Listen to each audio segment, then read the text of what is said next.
Hey, what's up, guys? How you doing? It's me, Mr. 4K Upscaler. What you're looking at is Starship Troopers, Traitors of Mars. It's done by Stage 6 and Sony Pictures. And it looks pretty good on HDR. It's not the greatest HDR, but it's definitely a pretty good HDR. And this thing also supports Dolby Vision. And someone told me that Dolby Vision version of this looks even better. And it should look even better. But I'm still surprised by how good the HDR version looks. And I think main reason why it looks so good on HDR as well, because of dynamic metadata that's being also unlocked into the layer of this disc. This disc has both static metadata and dynamic metadata because it supports both formats. Now, one is more superior than the other because it can support more peak brightness and more color and more detail. Representing meaning more color, more peak brightness, meaning that you will see much better clarity pop on your TV, depending on what kind of TV you have, By the way, this is a Samsung KS-8000 65-inch TV from 2016, and one of the unique things about this TV is that peak brightness.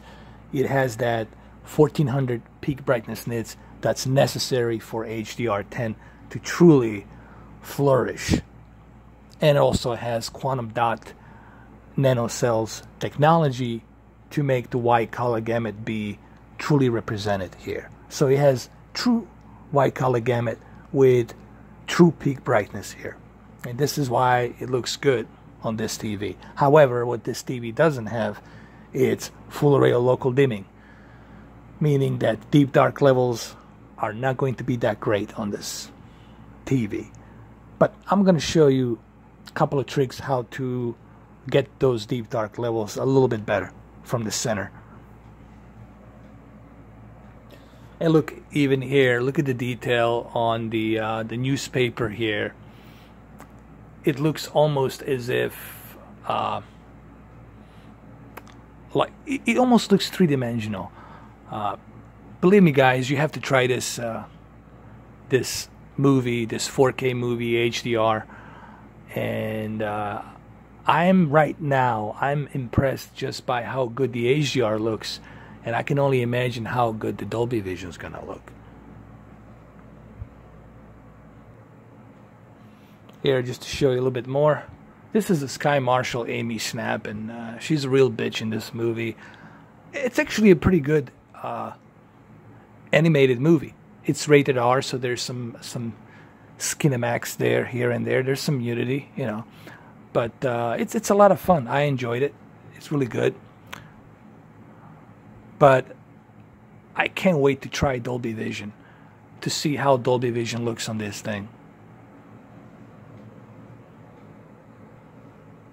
And look, even here, look how beautifully the HDR is being represented. Just look at him and look behind him, how that wall, it's being overshadowed perfectly. And this is HDR10. It's not even Dolby Vision, Again, how great the Dolby Vision will look will really depend on your TV. I don't expect my TCL to look like super great with 700 nits, but it's, it really kills me. Samsung, for the love of God, you got a QLED, 2000 peak brightness nits. Why, for the love of God, for the love of whatever out there, aliens or whatever, Anunnaki race or whatever, why haven't you implemented Dolby Vision and full array of local dimming with 2000 peak brightness nits? That 2000 peak brightness nits, Dolby Vision would just soak it right in with a dynamic metadata. What are you doing, Samsung? What are you doing? Anyway, let's continue.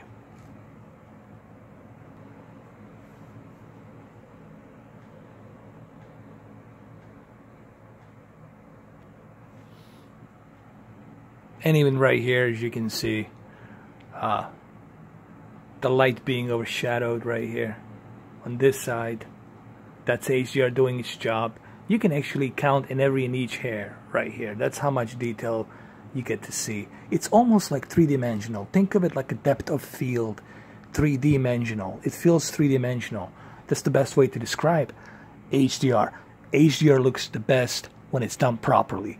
One good example of HDR being done properly is Blade Runner, Ridley Scott. Ridley Scott was in the studio while they were rendering that HDR. He made sure everything was done correctly. And I think every movie should be done with a director when they are rendering the HDR, because the director is the one who was there making sure the sets were built where the lighting was. So I think they should have, for every movie, they should have a director sitting in a studio while they're rendering the HDR. And look, even here, look at that detail right here on HDR 10. This is not Dolby Vision, this is HDR 10. So think just how beautiful this looks. Now imagine 10 times more Dolby Vision. The pores on his forehead and everything will be even more detailed in Dolby Vision. For those of you who are lucky enough to have Z9D, and if you have a Dolby Vision update for Z9D, oh God, heavens, heavens. Or even Panasonic as 1000, you know. And here's another great example here too as well. Just look at how the light is being represented here. Look at the overshadowing on the seats. Look at the light being reflected onto the seats behind her. The best way I can analyze it for you, and the reason I do these videos is not to tell you, oh look, here's the Holy Grail. The reason I do these videos is to analyze it and to kind of walk you through as to what I'm seeing. Think of this as an HDR analysis. And this disc, this movie, it's really great on HDR. But Dolby Vision, it's even 10 times better from what I have heard. There's another movie also by Sony Pictures, Resident Evil. But it's a animated movie, Resident Evil. And it looks, one friend of mine's told me, you need to get it. It looks even gazillion times better in Dolby Vision.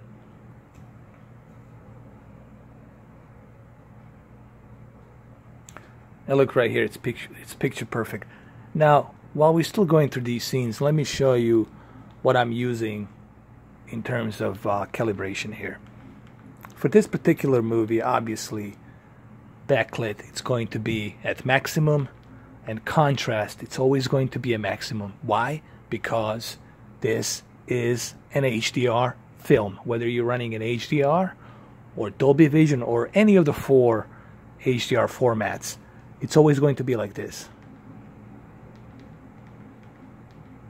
Brightness at 50, contrast at maximum, and backlit at maximum. Sharpness, I always leave it at 0. I leave it at 0 because this is a native source 4K material. Every pixel natively is being represented here. There is no reason for you to outline that detail any more further than what you're already getting here. So leave the sharpness at 0. Color, this is optional. For HDR, I recommend 50 or 55. But for this movie, I felt 55. It's a little bit better because this is a CGI animated movie. And I just felt getting a little bit of that pop color, just a little bit. 55 is not oversaturating, okay? If I went to 65 and 70, then that's how oversaturating. 50 to 55, it's just the right amount of color. And of course, digital clean view. I always leave this on automatic, so that way when I switch to Comcast, I don't have to go back and forth turning it on and off. I just leave it on automatic. For the love of God, Automotion Plus, you don't need this for the movies. This is only if you are not watching movies and you're only watching some sports. Let's say you're watching NBA, MLB, Olympics, soccer, racing, what have you, sports. You don't use it for sports or documentaries, but you don't want to use this for the movies because the movies are not shot in soap opera unless you're watching a soap opera. Smart LEDs, you always keep this at high because you want to take that advantage of high peak brightness nits.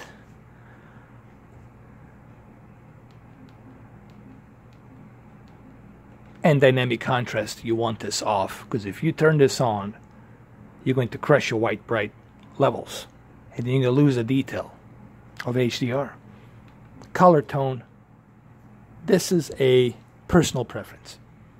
Some of you like it warm tone of color, that's fine. Some of you like it cold tone of color, that's fine. But me personally, I like it to be in between warm sepia, yellow, and blue, cold temperature. So I like it to be in between. Okay, that's just my opinion. And of course, gamma, this is the trick. I leave gamma at -3 because this TV doesn't have the greatest local dimming zones. Okay, it has peak brightness, it has the that Y color gamut with quantum dot nanocrystals, but it's lacking in deep dark levels. So this is why I moved my gamma to -3 and left the brightness at 50. Now you know why I left the brightness at 50 and gamma at -3.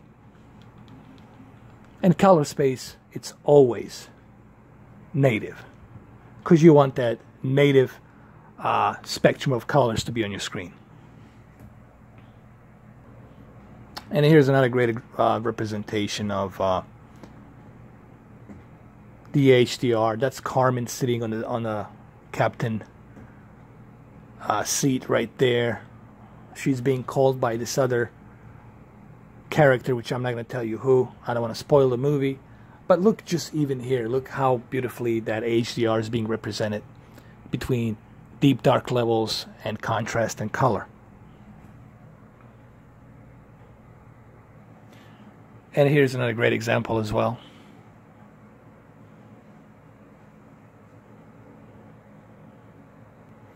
Well, here's as well another great example.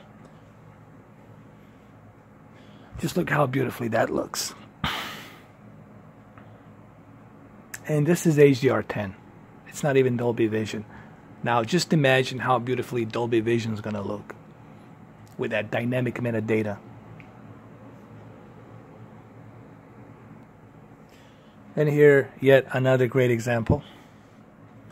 Look how beautifully that light's being overshadowed on his hair, reflected on the top and overshadowed in the back perfectly. That's what HDR is all about, fellas and ladies. And we go back to Carmen again and look just how beautifully overshadowing is being represented here next to her gloves right here. I don't know if you guys can see right here, right there.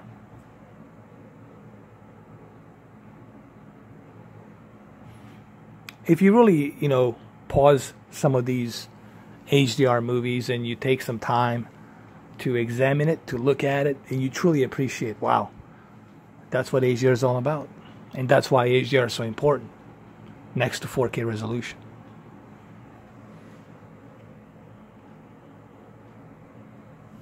I look here, for example, look at all them lights popping up perfectly, nicely aligned together. That's what HDR is really about. In a layman terms, it's depth of field, natural look, three-dimensional natural look. So everything looks natural. That's what it's really about. It's bringing you that natural look. And even here, just look how beautifully the overhead shot light, it's reflecting on her brasses and then on her light, on her hair. When I'm talking about the brass, this is the brass right here.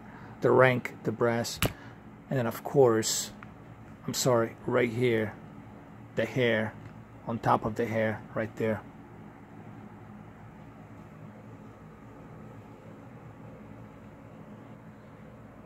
And then look over here, look how everything is being represented now in HDR.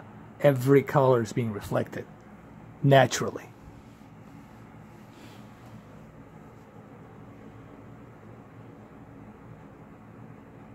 And here's another great example, and I'll leave this video like this, with this one example. This is HDR10, and it looks this great. Now imagine how beautifully this is going to look on Dolby Vision.